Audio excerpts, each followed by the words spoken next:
Carter was not a man prone to suspicion. A software engineer by trade, his world was one of logic and algorithms, a sharp contrast to the tumultuous undercurrent that had slowly invaded his life. The realization began innocently enough one rainy Tuesday evening as he worked late in the small, tidy home office he shared with his wife Lily. Lily had been out that evening at one of her many networking events. Ethan often marveled at her ambition, her zest for life, that had first drawn him to her over a decade ago.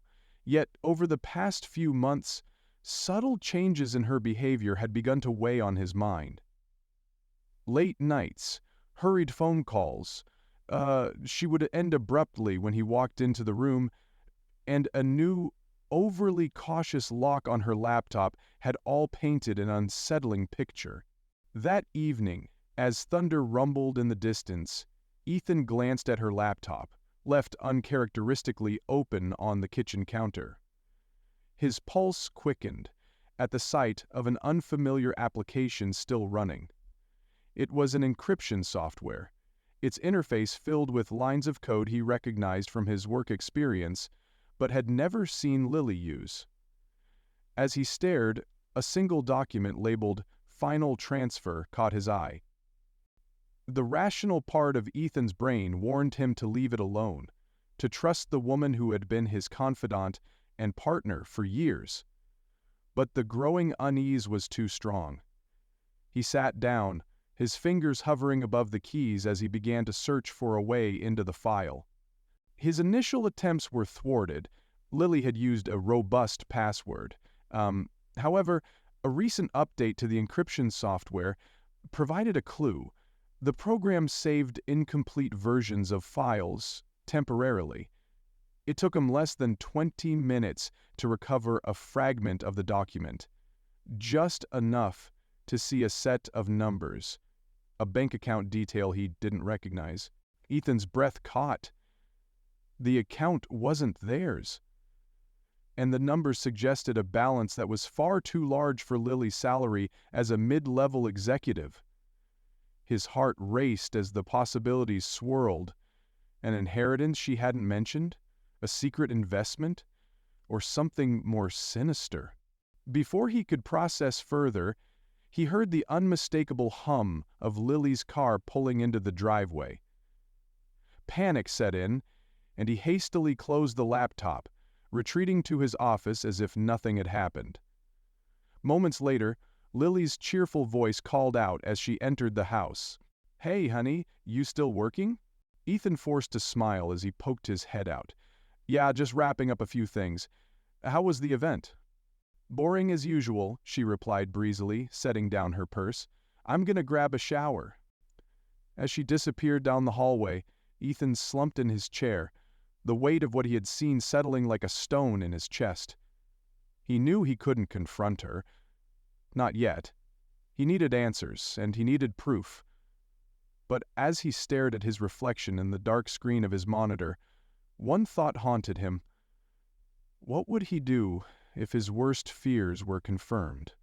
Unbeknownst to him, this was only the beginning of a trail that would lead him to the depths of betrayal and the edge of his own resolve. In the days following Ethan's discovery, the house became a theater of unspoken tension. To Lily, nothing seemed amiss. She went about her daily routines with the same grace and energy Ethan had always admired. To Ethan, everything seemed too normal. Every smile, every laugh, every touch carried a new layer of mystery that gnawed at him. Ethan decided to tread carefully. Accusations without evidence could unravel a decade of trust, if there was any trust left to preserve. Instead of confronting Lily, he threw himself into finding answers. His logical mind mapped out a plan, one step at a time. The first step was to confirm the source of the bank account. Ethan spent hours poring over their financial statements late into the night, ensuring Lily was fast asleep before he began. Each line item in their shared accounts was accounted for, but nothing connected to the strange numbers he had seen. It was as though the account existed in a parallel world, completely isolated from their lives. The second step was subtler. Ethan began watching Lily with the keen attention of a man trying to solve a puzzle. He noted her patterns, when she left the house, who she met, and even how her demeanor shifted when she received certain phone calls. Her laughter during these calls was warmer, more animated, and yet she never volunteered who she was speaking to. One evening, while Lily was out for another meeting, Ethan worked up the nerve to search her laptop again. This time, he was armed with a small USB stick containing software designed to retrieve deleted files and encrypted documents. It was something he had developed at work for cybersecurity training, a tool he never thought he would use in his personal life. The results were sobering.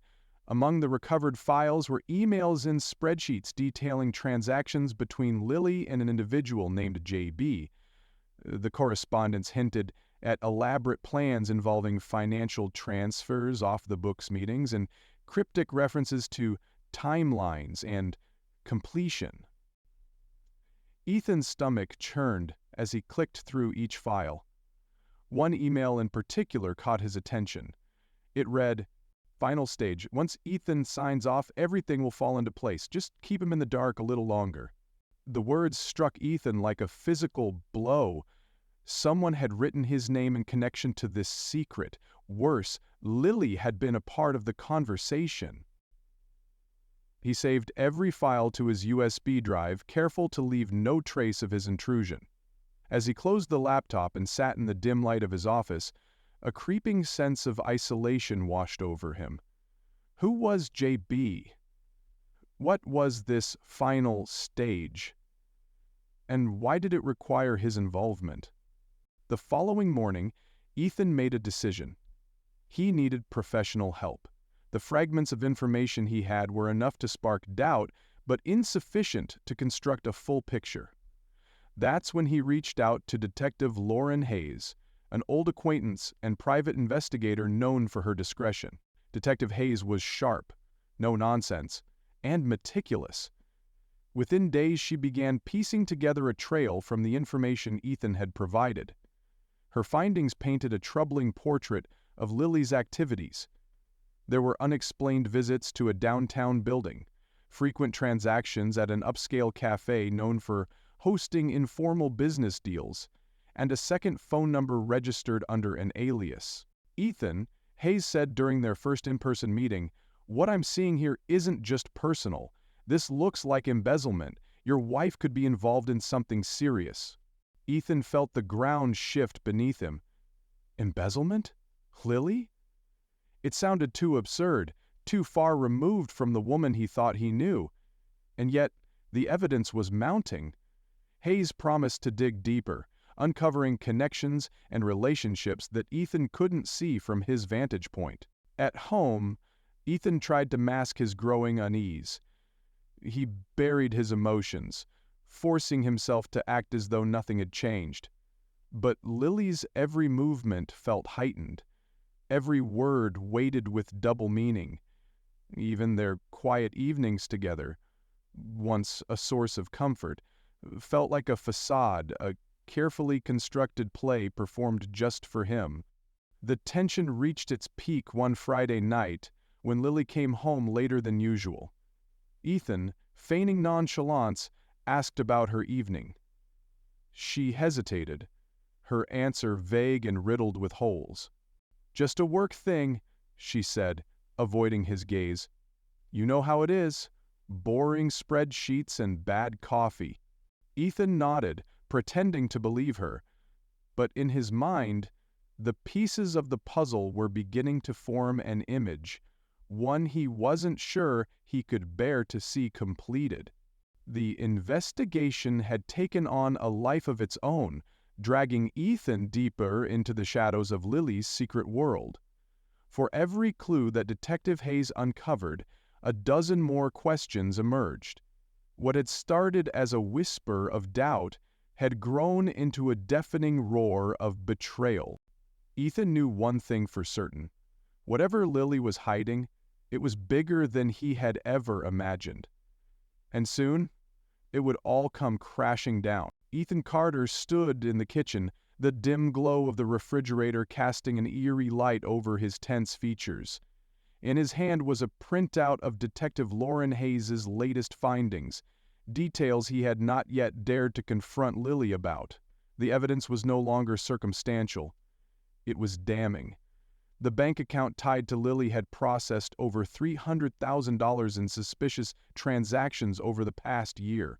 Even more chilling was that several transfers had Ethan's name listed as an authorized approver. It had been a long week. Ethan juggled his work and the turmoil at home, barely able to focus on the algorithms and deadlines that once felt like his sanctuary. Every interaction with Lily felt strained, as if a silent war was being waged beneath their polite conversations and routine exchanges. That evening, Lily seemed particularly distracted. She spent hours in their shared office, the sound of typing drifting down the hallway. Ethan pretended to watch TV in the living room, but his thoughts were consumed by the damning discoveries. His name on the bank account, the strange alias tied to a burner phone, and the ongoing correspondence with someone identified only as JB made his heart pound with dread. By midnight, Lily emerged from the office, her face illuminated by the faint glow of her phone screen. Ethan braced himself as she walked into the living room. "You're still up?" she asked, her tone casual, but her expression wary. "Couldn't sleep," Ethan replied, gesturing toward the muted television. "How about you? Late night for work?" "Yeah, just catching up on some reports." Her answer was quick, almost rehearsed. She didn't linger, heading straight to bed without another word. Once she was asleep, Ethan took his opportunity. He entered the office and powered up her laptop, bypassing her security measures with the skills he had quietly honed over the past few weeks. The emails were still there, more blatant than ever. Correspondence between Lily and Jabe spoke openly of premature birth, finalizing the deal and securing the transfer before a looming deadline. One message chilled him to his core. If Ethan asks questions, we stick to the story. He'll buy it. He always does. His jaw tightened. They weren't just deceiving him, they were mocking his trust. The next morning, Ethan met with Detective Hayes in a secluded corner of a nearby park. She handed him a folder filled with even more evidence. Surveillance photos of Lily meeting with a man outside a high-end financial firm, records of offshore transactions, and a phone log that revealed dozens of calls between Lily and JB over the past 6 months. "This isn't just embezzlement," Hayes said, her voice low. "They've built this to implicate you if things go south. If this operation gets exposed, it'll look like you were in on it from the start." Ethan's breath caught. They're setting me up? It seems that way. The documents we found connect your name to the fraudulent accounts. Without a counter-narrative, you'll look like the mastermind." The weight of her words pressed down on him. For years, he had built a life defined by integrity and hard work. Now, his reputation, and possibly his freedom, hung in the balance. That evening, Ethan decided to confront Lily indirectly. Over dinner, he brought up the topic of financial security, testing the waters. "Hey, have you ever thought about setting up a separate account for emergencies?" he asked casually, spearing a piece of broccoli with his fork. Lily froze for a moment, her wine glass halfway to her lips. "What do you mean?" she asked, her voice carefully neutral. "You know, like a rainy day fund. Something we could fall back on if one of us lost our job or if there was a big expense." She smiled, but it didn't reach her eyes. "I think we're fine as we are. Our joint accounts are enough." Ethan nodded, but inside his resolve hardened. Her reaction had been too controlled, too calculated. The following day, Ethan and Hayes decided to accelerate their plan. With Hayes' help, Ethan recorded a series of messages and conversations in the house, capturing Lily's guarded phone calls and cryptic comments. Each recording added to the mountain of evidence, painting a clearer picture of her betrayal. Finally, the day of reckoning arrived. It was a Saturday afternoon, and Ethan knew Lily had planned another meeting under the guise of a work luncheon. As she prepared to leave, Ethan blocked the doorway, holding a folder in his hands. "We need to talk," he said, his voice steady but firm. Lily glanced at the folder, her expression flickering between confusion and apprehension. "Can it wait? I'm late for—" "No," Ethan interrupted. "It can't. Sit down." She hesitated, but complied, perching on the edge of the couch. Ethan opened the folder and laid its contents on the coffee table. Printed emails, photos, bank statements, and transaction records. "I know about the bank account," he began, his voice calm but unyielding. "I know about the meetings. I know about JJ. Lily's face paled, her hands clenching into fists. "You've been spying on me?" "You've been lying to me," Ethan shot back. "And not just lying, you've been stealing. From your company, from me, and you were planning to frame me for it." She opened her mouth to respond, but no words came out. The weight of the evidence silenced her. Ethan leaned forward, his eyes boring into hers. "I loved you, Lily. I trusted you. And you used that trust to destroy everything we built together. Why?" Lily's silence stretched on, broken only by the faint hum of the ceiling fan. For the first time, Ethan saw her not as the woman he had married, but as a stranger, one capable of unimaginable betrayal. The silence in the living room was suffocating. Ethan sat across from Lily, the incriminating evidence spread out between them like a battlefield. For a moment, he thought she might deny everything, feign ignorance, or even try to turn the accusations back on him. Instead, she surprised him. "You don't understand, Ethan," she began, her voice trembling. "This isn't what it looks like." Ethan's jaw tightened. "Then explain it to me, Lily. Explain the offshore accounts. Explain why my name is tied to your crimes. Explain why you've been meeting JB behind my back and using me as a scapegoat." Lily's eyes darted to the folder on the table, then back to Ethan. She opened her mouth, closed it, and then finally spoke. "It started as a way to protect us, I swear. The company was going under, and JB approached me with an opportunity. He promised it would just be temporary, a way to move some funds, stabilize things, and then everything would go back to normal." Ethan leaned back in his chair, crossing his arms. "And how did framing me fit into that plan? Was that to protect us too?" Her face crumpled. "That wasn't my idea. JB said we needed a contingency, someone to pin it on if things went wrong. I never wanted to hurt you, Ethan. I was trying to keep us safe."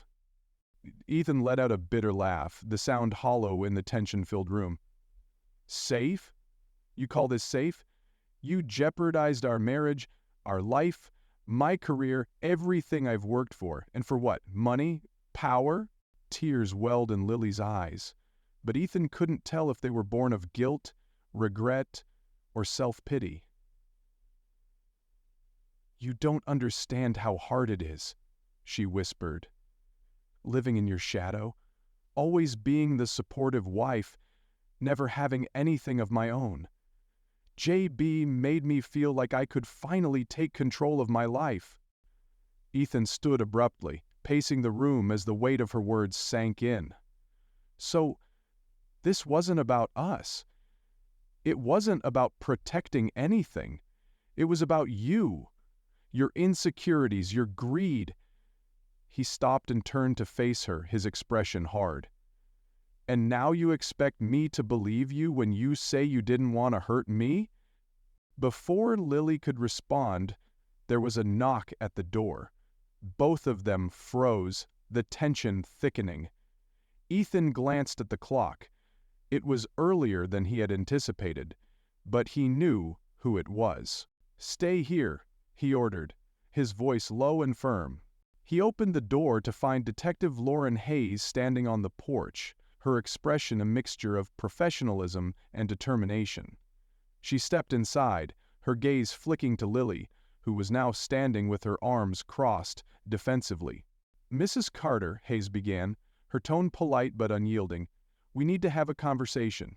Lily's composure cracked further. "What is this? Did you call the police, Ethan?" "No," he replied coldly.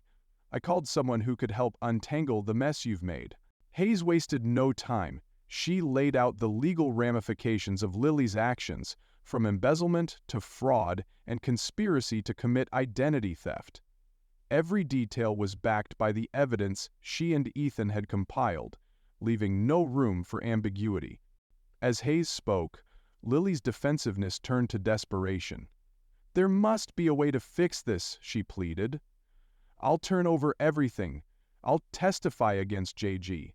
Just, please, don't let this destroy me." Ethan's voice was quiet but firm. "You destroyed yourself, Lily. You didn't just betray me, you betrayed everything we built together, and now you want me to protect you?" The conversation moved swiftly from confrontation to resolution. Hayes outlined the next steps. Lily's cooperation in dismantling JB's operation in exchange for a lighter sentence, full restitution of the stolen funds, and a detailed confession that would absolve Ethan of any involvement. But Ethan wasn't finished. "Before you start thinking about deals, I want you to answer one question," he said, his voice trembling with emotion. "Was anything we had real? Did you ever love me? Or was I just another part of your plan?" Lily's face crumpled again, and for the first time Ethan saw genuine regret. "I did love you, Ethan. I still do. But somewhere along the way, I lost myself. I wanted more, and I let that consume me." Ethan didn't respond. He simply nodded, the weight of her admission settling over him like a shroud. By the time the police arrived to escort Lily to the station, Ethan felt a strange sense of calm. The woman he had loved, the life they had shared, was gone. What remained was the shell of a marriage built on lies. After the officers left, Hayes turned to Ethan. "You did the right thing," she said gently. "This could have ended much worse." Ethan nodded, his gaze distant. "It already has," he murmured. As the door closed behind Hayes, Ethan stood alone in the quiet house. He looked around, taking in the life he had built and the wreckage left behind. For the first time in weeks, he felt a flicker of clarity. It was over. The facade had fallen, and now it was time to rebuild. Not the life he had shared with Lily, but something new, something honest, something that was truly his own. The days after Lily's arrest were a blur for Ethan. The quiet of the house, once a comforting background to his work and routines, now felt oppressive. Every room echoed with memories of a life that had unraveled so quickly, leaving him grappling with an unfamiliar mix of grief, anger, and relief. The media frenzy that followed the exposure of Lily's crimes added another layer of difficulty. Local news outlets caught wind of the case, framing it as a shocking tale of betrayal and corporate greed. While Ethan wasn't officially implicated, the connection to Lily's actions brought unwelcome scrutiny to his life. He avoided calls from curious coworkers and concerned friends, focusing instead on what needed to be done. The first step was addressing the damage. Ethan worked closely with Detective Hayes and her team to ensure the evidence against JB and the rest of the conspiracy was airtight. Each new revelation was more shocking than the last. JB had masterminded a complex web of fraudulent schemes, using Lily's position to funnel funds through a labyrinth of accounts. Ethan's name, attached to several documents without his knowledge, had been a strategic insurance policy to deflect suspicion. Despite the vindication, Ethan couldn't help but feel the sting of humiliation. He replayed conversations with Lily in his mind, wondering how he had missed the signs. The moments he had dismissed as harmless quirks or work stress now seemed like glaring red flags. It was a bitter realization. The person he had trusted most had been capable of such betrayal. But Ethan wasn't the type to wallow in self-pity. Once the legal chaos began to settle, he turned his attention to the future. One of the first things he did was change the locks on the house. It wasn't just a practical decision. It was symbolic. The house had become a battleground of lies, and Ethan needed to reclaim it as his own. He also sought the advice of a financial advisor. The stolen funds had been recovered, and Ethan wanted to ensure everything was put back in order. Sitting across from the advisor, discussing budgets and investments, felt like a small step toward regaining control. As the weeks passed, Ethan began to rebuild his routine. Work became a welcome distraction, a place where his logical mind could focus on solving problems that didn't involve emotional landmines. His colleagues, while initially awkward around him, rallied in quiet support. They respected his privacy, offering camaraderie without prying. One day, Detective Hayes stopped by unexpectedly. She carried a small box filled with items Lily had left behind at the station. Inside were mundane things: keys, a planner, a pair of sunglasses, but there was also a sealed envelope with Ethan's name on it. "She said it was for you," Hayes explained. Ethan hesitated before taking the envelope. After Hayes left, he sat at the dining room table and stared at it for a long time. Finally, he opened it. The letter inside was short but painfully raw. "Ethan, I don't expect you to forgive me, and I won't ask you to. I've made mistakes, terrible ones, and I've hurt the only person who ever truly loved me. I let my ambition and insecurities blind me to what really mattered. For what it's worth, I'm sorry. Not for being caught, but not for what I did to you. You didn't deserve any of it. I hope you can find peace." Well, Ethan folded the letter and placed it back in the box. It wasn't an apology that could fix anything, but it felt genuine, and while it didn't erase his pain, it allowed him to release some of the anger he'd been holding on to. The turning point came during a quiet Saturday morning when Ethan decided to clean out the house. He went through closets, drawers, and storage bins, sorting through remnants of their life together. Some items went into donation boxes, others into the trash. As he worked, he found small reminders of the love they had once shared. Photographs, handwritten notes, keepsakes from vacations. It wasn't all bitterness and betrayal. There had been good times too, and Ethan allowed himself to acknowledge them. Those moments were real. Even if the person Lily had become was unrecognizable. By the end of the day, the house felt lighter. The clutter was gone, and so was the weight of living in a space haunted by the past. For the first time, Ethan felt like he could breathe again. Months later, Ethan stood in his now redesigned living room, hosting a small gathering of friends. It was nothing extravagant, just a quiet evening with laughter, shared stories, and the warm glow of new beginnings. He had learned to trust again, cautiously at first, but with growing confidence. The experience had changed him, but it hadn't broken him. Ethan wasn't just rebuilding his life, he was redefining it. As the night wound down, one of his friends raised a toast. "To Ethan," they said, smiling warmly, "for proving that no matter how bad things get, you can always start over." Ethan raised his glass, a genuine smile on his face. The road ahead wasn't easy, but it was his to walk, and for the first time in a long while, he felt ready.